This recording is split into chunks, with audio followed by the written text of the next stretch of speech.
प्राचीन भारत के इतिहास में चाणक्य का नाम अद्वितीय है। वह केवल एक शिक्षक नहीं, बल्कि एक दूरदर्शी रणनीतिकार, नीतिज्ञ और महान विचारक थे। उनकी सबसे बड़ी शक्ति थी उनकी बुद्धि। यह कहानी बताती है कि कैसे चाणक्य ने साबित किया कि धन, शक्ति और प्रतिष्ठा से भी ऊपर बुद्धि का महत्व है। चाणक्य का जन्म एक साधारण ब्राह्मण परिवार में हुआ था। बचपन से ही वे अत्यंत तेजस्वी और जिज्ञासु थे। उनके पास न धन था, न कोई विशेष साधन, लेकिन पढ़ाई और तर्कशक्ति में वे अद्वितीय थे। कहा जाता है कि वे कठिन से कठिन शास्त्र भी बहुत जल्दी समझ लेते थे। जब वे बड़े हुए तो शिक्षा के लिए तक्षशिला विश्वविद्यालय गए। वहां उन्होंने राजनीति, अर्थशास्त्र, युद्धकला, ज्योतिष और तर्कशास्त्र में अद्वितीय ज्ञान अर्जित किया।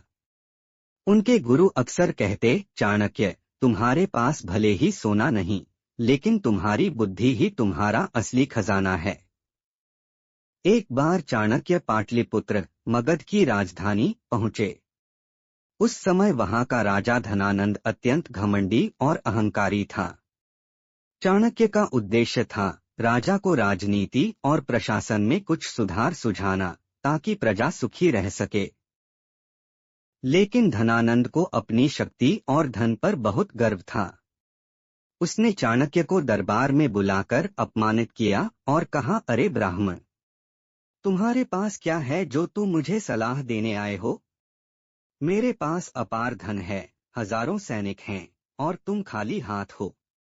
चाणक्य ने शांत स्वर में उत्तर दिया, राजन, आपके पास धन है, सेना है, महल हैं, लेकिन मेरे पास बुद्धि है।